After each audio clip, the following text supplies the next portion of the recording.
Hi, I'm Mike from 1A Auto. We've been selling auto parts for over 30 years.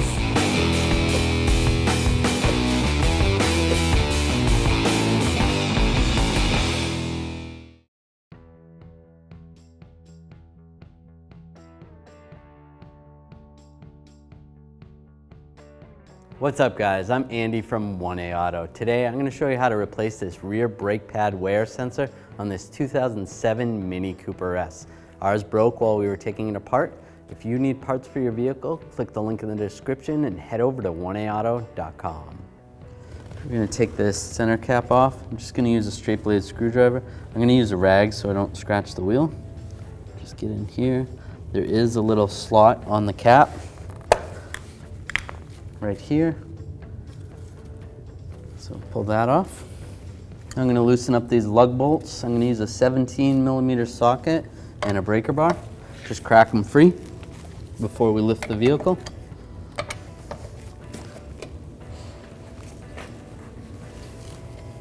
Now I'm going to raise and support the vehicle. I'm using a 2-post lift. If you're doing this at your house, you can do it on jack and jack stands. All right, now I'll take these lug studs off, or lug bolts. Just use my 17mm socket and a ratchet. Now when I take the last one off, I'm going to hold the wheel on because otherwise this is going to fall. So put a little pressure on the wheel while I take the last bolt out. Pull that out. I can grab the wheel and pull it off. On the passenger side on this vehicle, we have a brake pad wear sensor. I'm just going to use some needle nose pliers. I'm going to grab it right here. Just wiggle it back and forth a little bit. All right, so our sensor just cracked here when we were trying to pull it out. So we're going to have to replace this sensor.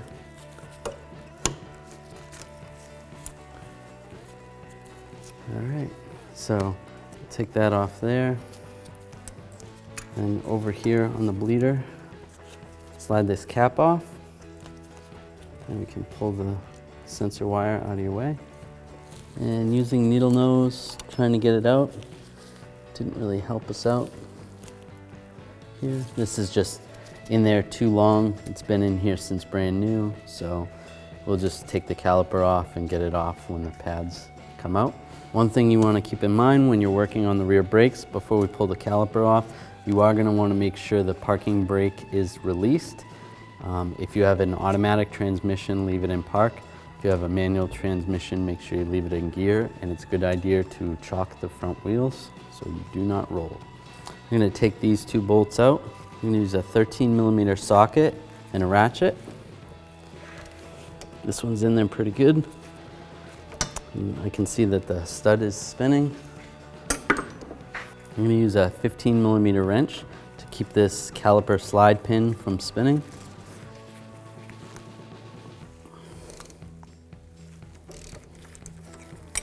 Take this bolt out. We'll do the same with the top one.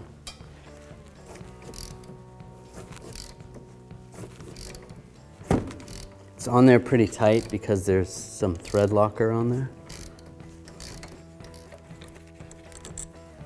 We're going to slide this caliper off. I'm just going to use a straight blade screwdriver and just pry it out a little bit.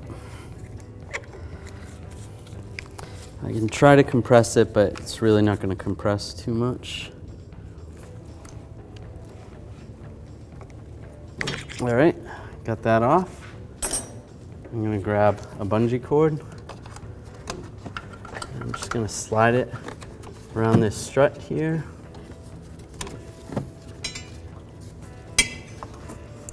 Hook it onto the caliper here, and then right there. Keep that out of your way. You don't want to put any tension on the brake hose. At this point, I can take the pads out. These are frozen in there pretty good, so I'll take my straight blade screwdriver, get in there, pry it out a little bit. And as you can see, this is frozen in there pretty good, so we're going to have to replace that. And same with this side.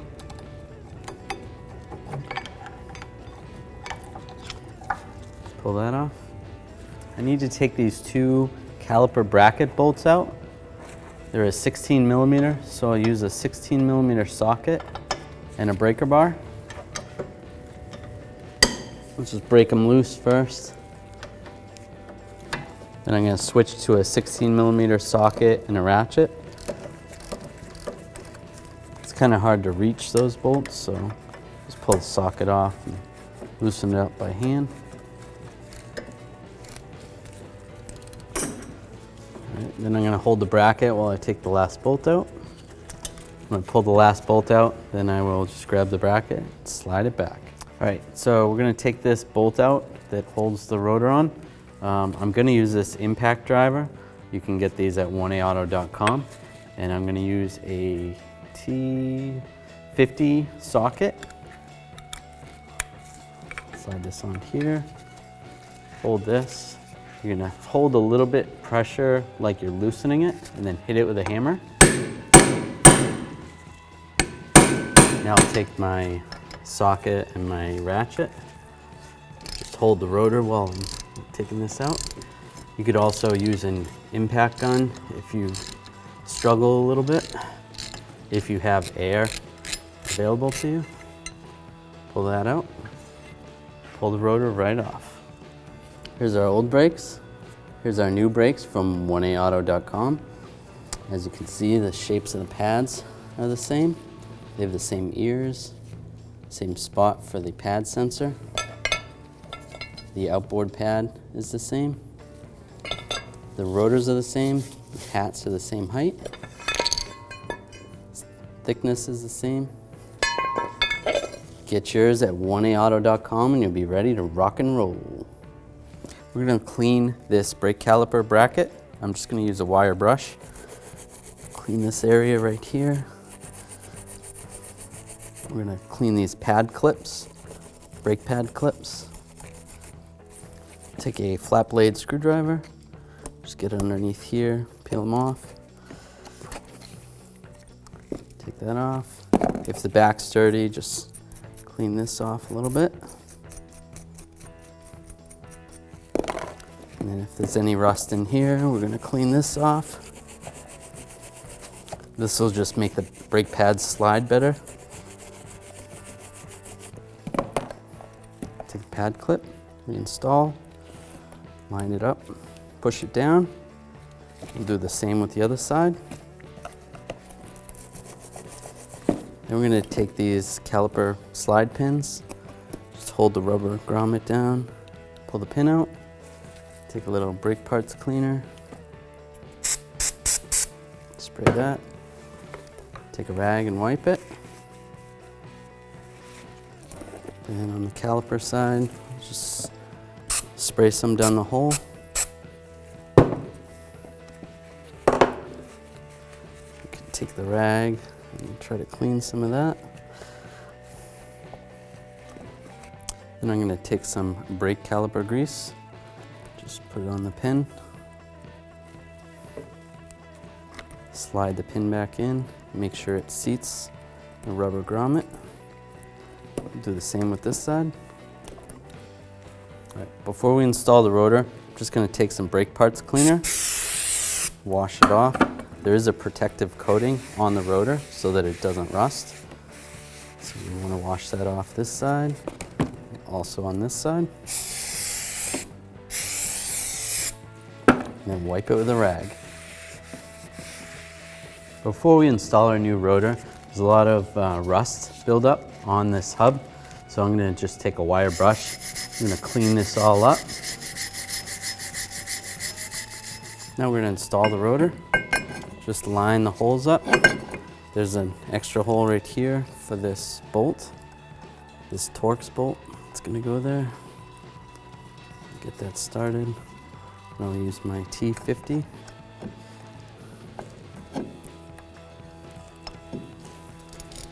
So now I'm going to tighten this down a little bit with my ratchet.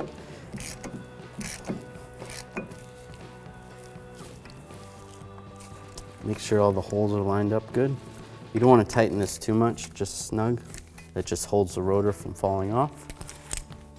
I'm going to install this brake caliper bracket. We'll just slide it over the rotor. take the brake caliper bolts. I'll just use my 16mm socket and an extension to try to get it to line up. Just get that started. Now I'll get the top one started. I'm going to use a ratchet, just snug them up. Snug, and then I'm going to torque them. I'm going to use my torque wrench, and I'm going to torque these to 48 foot-pounds.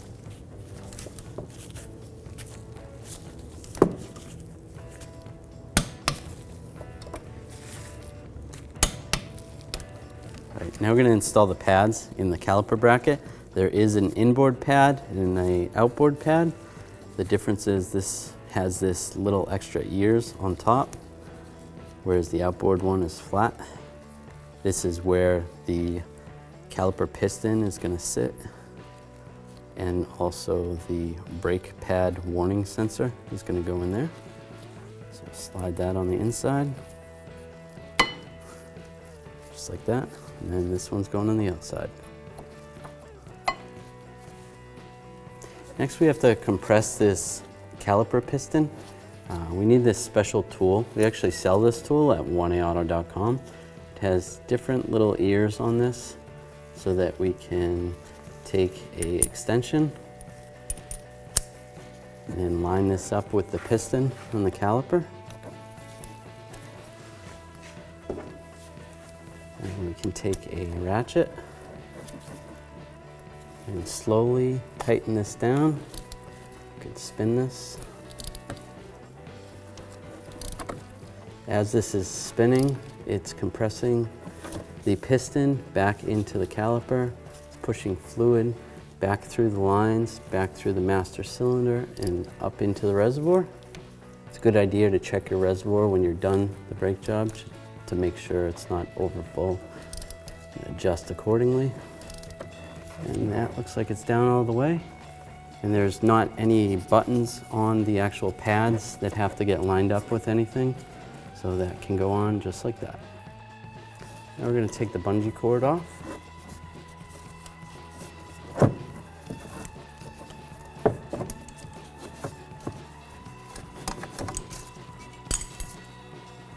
We'll take the brake caliper, slide it over the pads in the bracket, just like that. We'll reinstall these caliper bolts. There is thread locker on these bolts. You can put new thread locker on, or if you get new bolts, generally they come with thread locker. Now I'm going to use a 13mm socket, a ratchet, and a 15mm wrench. And I'm just going to hold the slide pin with the wrench and snug up this bolt. Just snug that one up. And I'll do the same with this one. Now I'm going to use a torque wrench, and I'm going to torque these bolts to 25 foot-pounds.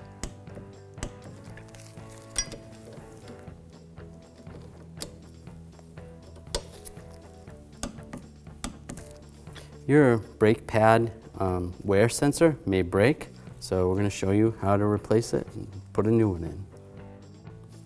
So with this broken sensor over on the bleeder, we're just going to slide up this little bleeder cap. This is going to come off here, and then there's a clip. This was clipped on over here. Pull that off, and it's clipped in right here, and right here as well. And right here, just slide this through.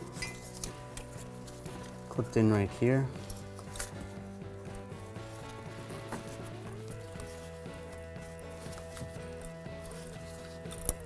Leave that clip there.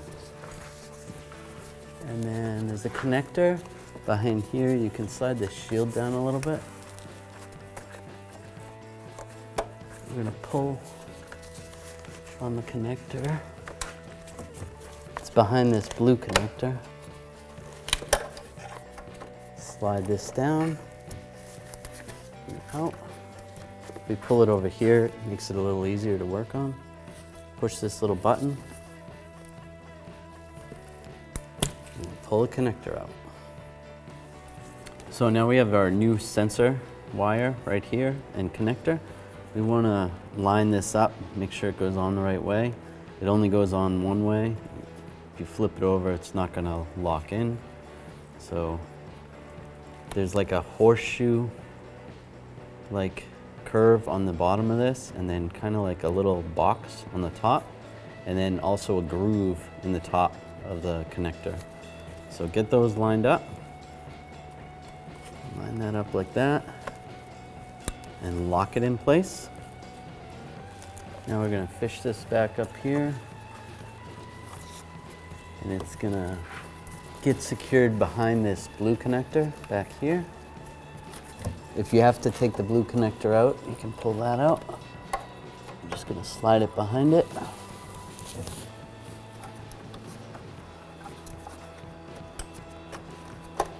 And it's going to click in back there. And this is going to follow the other wire right here.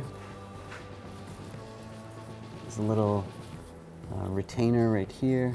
It goes on the lower control arm frame. There is another thing to secure it right here. Depending on who makes the connector, it may be different, or who makes the sensor. So I'll take some needle nose pliers, just try to push this through. That looks good. And this is just going to follow this other wire. And I'll hook this over here at the brake pad first. Just take this. This is going to go on the brake pad with this little round piece facing the rotor. Take my needle nose pliers to help assist getting this in. Line this up with the inboard brake pad and just push it on. Kind of like locks in place a little bit, just like that.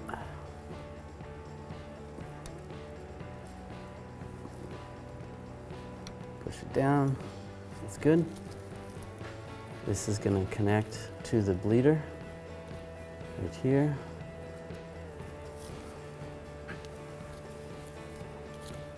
Just push that over like that.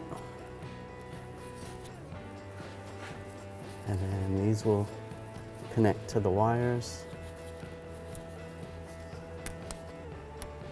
just like that. We'll do the same with the other ones.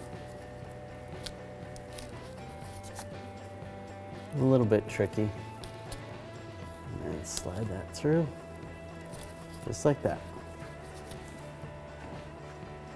Now we're going to install the wheel and tire. Before I do that, sometimes it's pretty difficult to install the wheel on this type of setup because it does not have studs. So what you can do is get one of these kits we actually sell at 1A Auto. This has the correct thread for this vehicle. You just slide these into here, just like that. And we can take our wheel, we can line the holes up. Then it'll actually line those up, position that in the right location for you. We can install our lug nuts. And that kind of holds the wheel for you, so you don't have to try to balance it.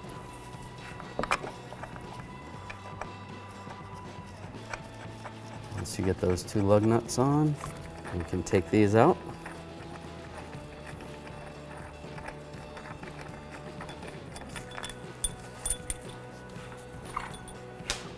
And then put the other two lug bolts on, and you're good to go. Now I'm going to use a torque wrench and a 17mm socket, and I'm going to torque these lug bolts to 90 foot-pounds. And I'm going to do it in a cross pattern so that it torques the wheel down evenly.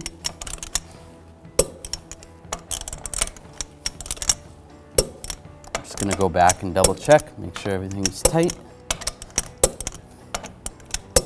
That's good. Now we're going to install this center cap. There's a little nub right there. You want to line that up with any of these. Line it up straight like that. And just lock it in place. After we're done the brake job, we're going to want to pump the brake pedal because there's a little bit of an air gap between the caliper piston and the brake pads. So to eliminate that air gap, just pump the brake pedal. Thanks for watching. Visit us at 1aauto.com for quality auto parts, fast and free shipping, and the best customer service in the industry.